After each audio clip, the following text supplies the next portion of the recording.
Now, to move not beyond meat, but move on with the debate, I call upon Kara Adams to conclude the side proposition.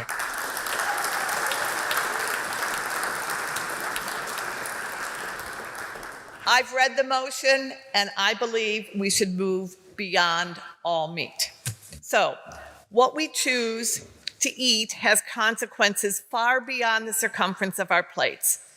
Specifically, your vote tonight expresses your allegiance to or rejection of a white supremacist patriarchal worldview.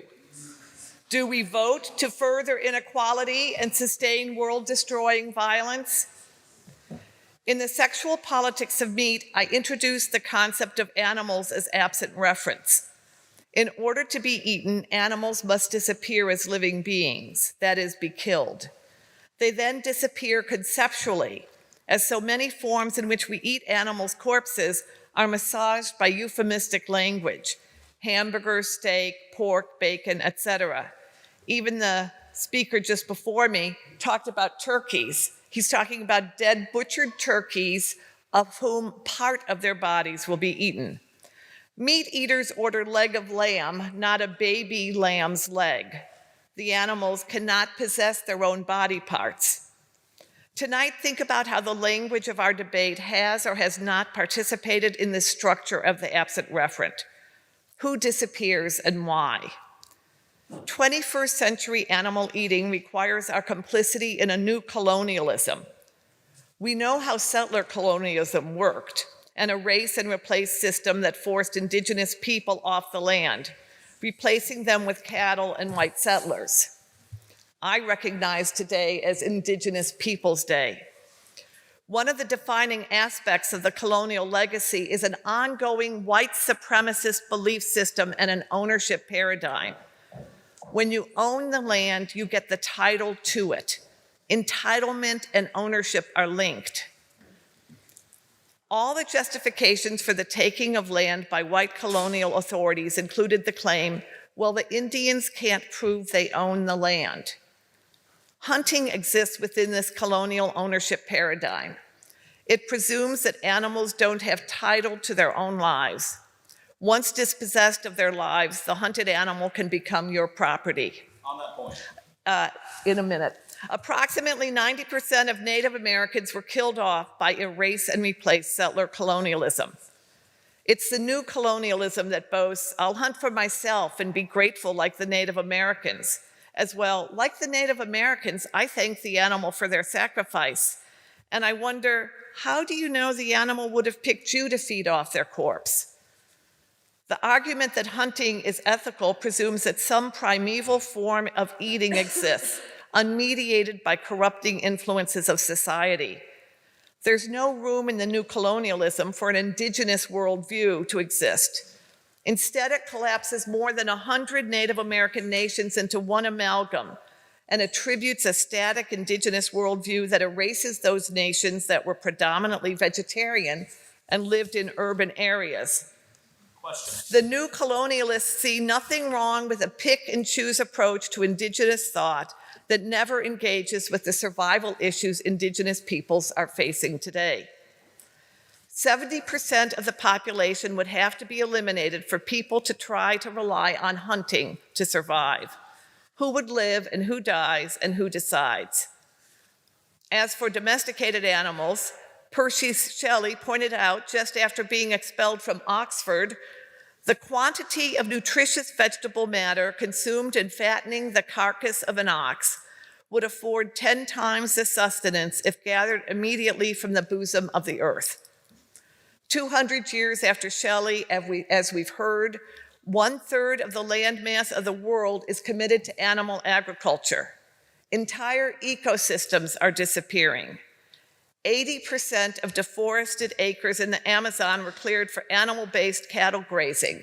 And yet tonight at dinner, I saw the lions eaters send meat back from their plates.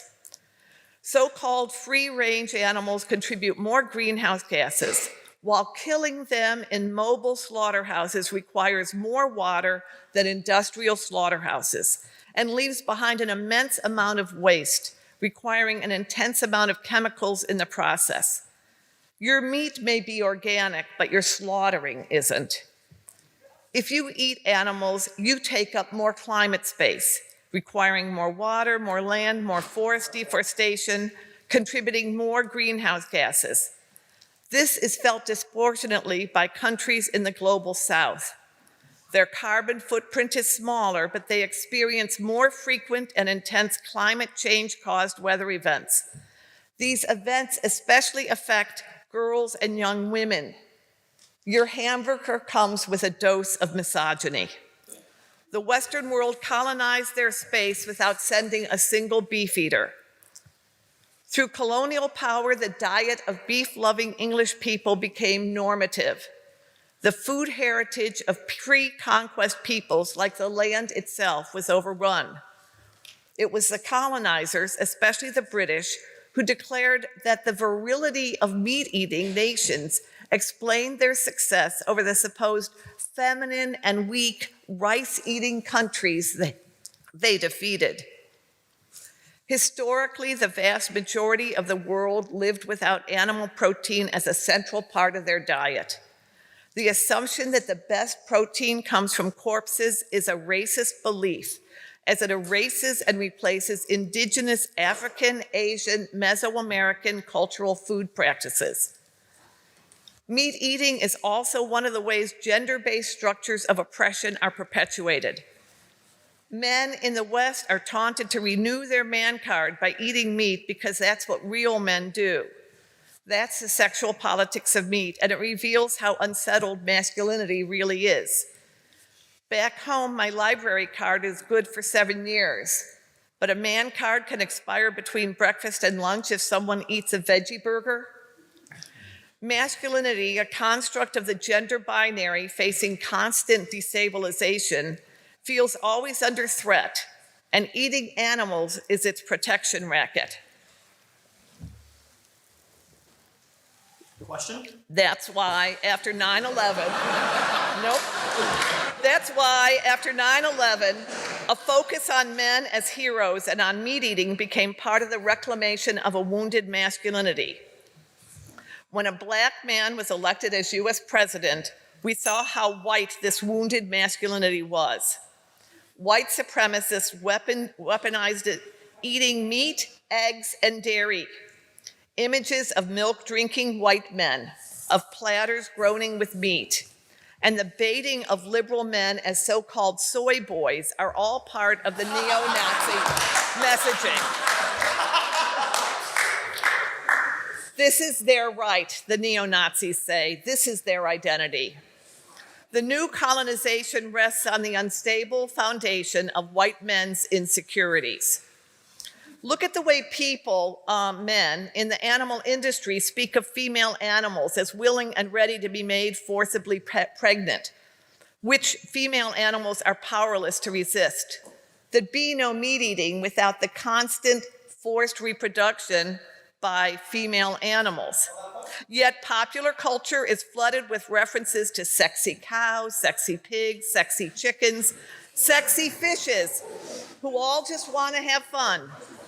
They want to be pregnant and they want to be killed because this feminized sexuality wants to be eaten. The only desire animals are credited with possessing is the desire to be consumed, which strangely can only be expressed after their death. Real life tells a different story. Animals try to escape from slaughterhouses or farms. When able, cows try to reclaim their calves, taken from them so their nursing material can be monetized and sold to humans. They fight and resist the fate the colonial empire claims is their welcomed destiny. Some meat eaters are afraid of what they will feel if they look too closely at the degradations that constitute animals' experience.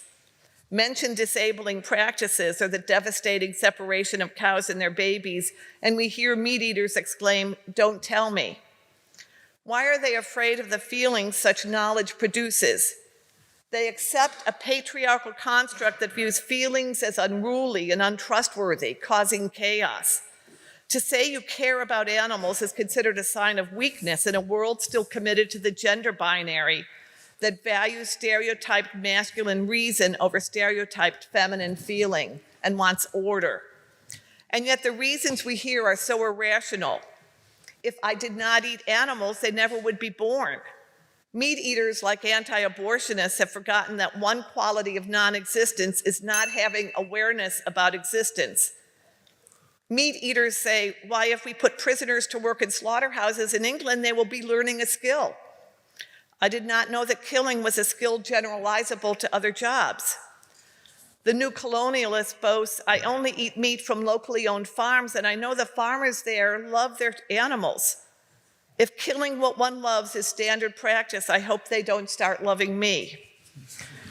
What about carrots? What about carrots, we're asked, though I've never seen a meat eater leap into the road to save a carrot from being run over by an automobile.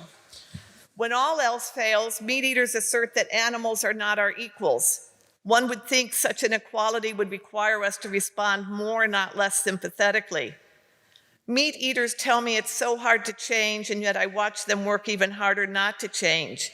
If you all agree that 95% of meat is from factory farmed animals and it's wrong, stop eating it. Go to your colleges and eat the vegan option, which every college at this campus offers. It's very simple. If you agree with the basic things so that we're not even debating factory farms, then act on it. So, is our global outcome to be determined by people afraid to change who are going to hold on to some old conceived notion of power? Change may be hard, but not changing is harder. Tonight, you're being asked to vote on whether you accept this new colonialism or not. Our menu choices don't stay on the plate. And I heard all your laughter. I know some of these must be new ideas, or you think they're fringe or whatever. Our whiteness is part of the problem of meat eating. It really is. So your vote tonight is important, but even more important is the question of what or who will be on your plate in the morning. Sweet dreams.